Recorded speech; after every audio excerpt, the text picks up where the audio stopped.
రేపు శుక్రవారము. తొలి ఏకాదశి అయిన తరువాత మరుసటి రోజు శుక్రవారంతో కలిసి వస్తుంది. ఈ శుక్రవారం రోజున కేవలం 5 రూపాయల కాయిన్స్తో ఈ చిన్న పరిహారాన్ని పాటించి చూడండి.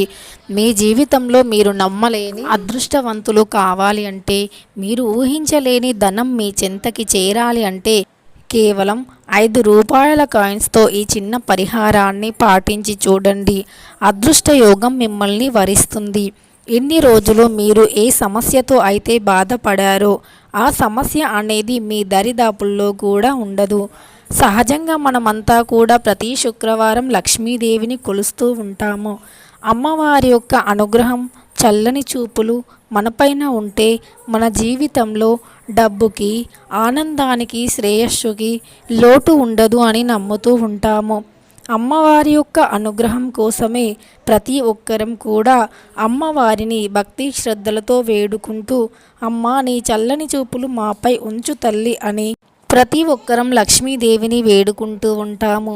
మరి ఆ చల్లని తల్లి అనుగ్రహం పూర్తిగా మనపైన, మన కుటుంబం పైన, మన పిల్లలపైన ఉండాలి అంటే, మనం ఏ పని చేసినా అందులో మంచి విజయం కలగాలి అంటే, పిల్లల బుద్ధి, బలం, జ్ఞానం, చదువు, వివేకం అన్నీ కూడా మంచిగా ఉండాలి అంటే అమ్మవారిని ఏ విధంగా వేడుకొని ఏ పరిహారం చేస్తే మన సంపద, సకల సంపదలు, అష్టైశ్వర్యాలు, ఆయురారోగ్యాలు లభిస్తాయో ఈ వీడియోలో చాలా స్పష్టంగా తెలుసుకుందాం. అంతకంటే ముందు మన ఛానల్ని ఎవరైనా కొత్తగా చూస్తున్నట్టు అయితే సబ్స్క్రైబ్ చేసుకొని పక్కనే ఉన్న బెల్ ఐకాన్ని నొక్కండి. భారతీయ సనాతన ధర్మం ప్రకారం శాస్త్రాలలో ఏం తెలుపబడింది అంటే, అమ్మవారికి శుక్రవారం అంకితం ఇవ్వబడినది. మన హిందూ ధర్మాల ప్రకారం ఒక్కొక్క దేవుళ్ళకి ఒక్కొక్క రోజుని అంకితం ఇవ్వబడింది. అందులో శుక్రవారం లక్ష్మీదేవికి అంకితం ఇవ్వబడింది. లక్ష్మీదేవి ధనానికి అధిపతి. ఐశ్వర్యం మన వెంటే ఉండాలి అంటే అమ్మవారి అనుగ్రహం ఉండవలసిందే. లక్ష్మీదేవి కుబేరస్వామి అనుగ్రహం మనకి ఉంటే గనక మన జీవితంలో డబ్బుకి లోటు అనేదే ఉండదు. ఈ జీవితం, ఈ ప్రపంచం నడిచేది డబ్బు చుట్టూ మాత్రమే. కోటి విద్యలు కూటి కోసమే అన్నట్టుగా ఎన్ని పనులు చేసినా అవి అంతా కూడా మనం ఆనందంగా జీవించడానికి.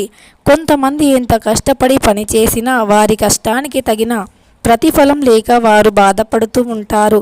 అలాంటి వారికి అమ్మవారి యొక్క అనుగ్రహం లేదు అని గమనించాలి. కొంతమంది బాగా సంపాదిస్తూ ఉంటారు, అయినప్పటికీ ఏదో ఒక సమస్య వచ్చి ఆ డబ్బు మొత్తం ఖర్చయిపోతూ ఉంటుంది. అలాంటి వారికి కూడా అమ్మవారి యొక్క అనుగ్రహం లేదు అని గ్రహించాలి. మరి అలా జరగడానికి కారణం మన ఇంట్లో ఉన్న నెగిటివ్ ఎనర్జీ, నరదృష్టి, నరఘోష, నకారాత్మక శక్తి లేదా జాతక దోషాలు సరిగ్గా లేకపోవటం, పూర్వజన్మలో చేసుకున్నటువంటి కర్మ ఫలాల వల్ల ఈ జన్మలో మనం కొన్ని కష్టాలను అనుభవించవలసి వస్తుంది.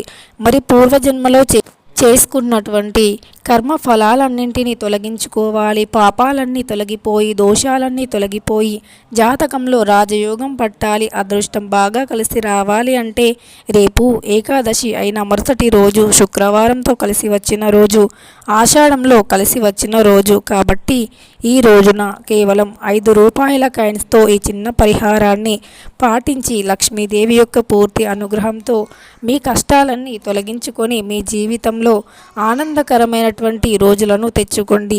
మీకున్నటువంటి సకల సమస్యలు, దరిద్ర బాధలు, దిష్టి దోషాలు, నరదృష్టి, నరఘోష, నకారాత్మక శక్తి వంటి దరిద్ర పీడ బాధలన్నీ తొలగించుకొని జీవితంలో ఆనందంగా గడపండి. మరి ఆ పరిహారం ఏంటో తెలుసుకుందాం. ముందుగా ఈ పరిహారం కోసమని 5 రూపాయల కాయిన్లను 5 తీసుకోండి. అంటే 5 కాయిన్స్ని తీసుకోండి. అవి కూడా కేవలం 5 రూపాయల కాయిన్స్నే తీసుకోండి. అలా తీసుకున్నప్పుడు 5 కాయిన్స్ 5 రూపాయలు తీసుకున్నప్పుడు మనకు 25 రూపాయలుగా అవి అవుతూ ఉంటాయి. అందువల్ల 5 రూపాయల కాయిన్స్ని మాత్రమే ఈ పరిహారానికి తీసుకోండి. ఇలా 5 రూపాయల కాయిన్స్ని 5 తీసుకొని ఆ 5 కాయిన్స్ని కూడా ఏదైనా ఒక రాగి ప్లేట్లో కానీ, ఇత్తడి ప్లేట్లో కానీ ఉంచండి. అలా ఉంచి లక్ష్మీదేవి ఫోటో ముందు ఆ కాయిన్స్ అన్నింటినీ పెట్టండి. అలా పెట్టి ఆ కాయిన్స్ అన్నింటికి కుంకుమార్చన చేయండి. అమ్మవారికి కుంకుమ అర్చన అంటే చాలా ఇష్టం. చిల్లర నాణాలు అన్న లక్ష్మీదేవికి మహాప్రీతికరం. అందుకే అమ్మవారి ముందు 5 రూపాయల కాయిన్స్ని 5 పెట్టి కుంకుమార్చన చేయండి. అమ్మవారి అష్టోత్తరాలను సహస్రనామాలను చదువుకుంటూ ఆ కాయిన్స్కి కుంకుమార్చన చేయండి. కుంకుమ, గంధం, పసుపు ఇవన్నీ వేసి అమ్మవారి అష్టోత్తరాలను చదవండి.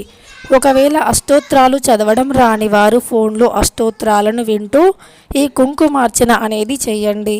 ఆ తరువాత ఒక గిన్నెను తీసుకోండి. స్టీల్ అయినా, వెండి అయినా, రాగైనా, ఇత్తడి అయినా ఏదైనా పర్వాలేదు. ఒక గిన్నెని తీసుకొని అందులో గంధాన్ని వేయండి. శ్రీగంధం అని ఉంటుంది కదా, ఆ గంధాన్ని వేసి పన్నీరుతో కానీ అత్తరుతో కానీ ఆ గంధాన్ని తడపండి.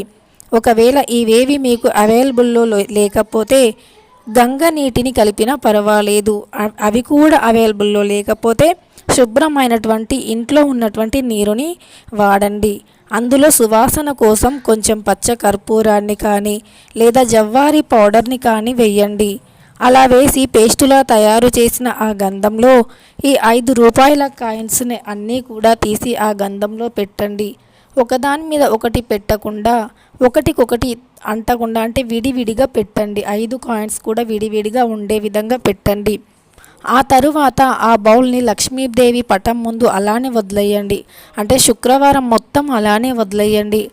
మరుసటి రోజు శనివారం అందులో ఉన్న కాయిన్స్ని తీయండి. అవి రావడానికి కొంచెం కష్టంగా ఉంటుంది. ఎందుకంటే అందులో గంధాన్ని వేసి తడిగా ఉన్నప్పుడు వేసి అది ఆరిపోతుంది. అందుకే అది రావడానికి కొంచెం కష్టంగా ఉన్నప్పుడు మళ్ళీ కొన్ని వాటర్ని జీలకరించి అది తడిసిన తరువాత ఆ కాయిన్స్ అన్నింటినీ వాటిని శుభ్రంగా కడగండి. తరువాత అలా కడిగాక ఏదైనా గుడికి వెళ్ళి ఆ కాయిన్స్ అన్నింటినీ ఎవరికైనా దానంగా ఇవ్వండి.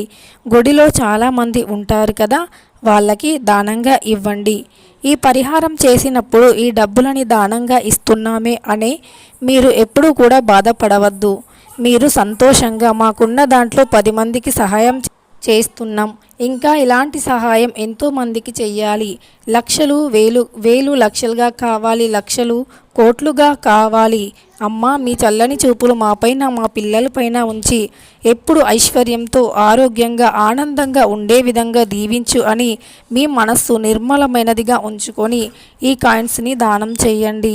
ఇలా మంచి మనస్సుతో దానం చేస్తే మీరు మీ జీవితంలో ఒక ఉన్నత స్థితికి వెళ్ళగలుగుతారు. ఆగిపోయిన పనులన్నీ ముందుకు వస్తాయి. మీరు ఊహించలేని ధనయోగం కలుగుతుంది. పూర్వజన్మలో చేసుకున్నటువంటి సకల దరిద్ర బాధ పీడలన్నీ తొలగిపోయి అష్టైశ్వర్యాలు ఆయురారోగ్యాలతో సుఖ సంతోషాలతో ఉండగలుగుతారు. అమ్మవారి యొక్క పూర్తి కరుణ కటాక్షం మీపైనే ఉంటుంది. దానగుణం, సహనం, ఓపిక, మంచి మనస్సు ఉన్నవారు అంటే లక్ష్మీదేవికి ఎంతో ఇష్టం. ఇక ఈ వీడియో నచ్చితే మాత్రం లైక్ చేయడం అస్సలు మర్చిపోవద్దు.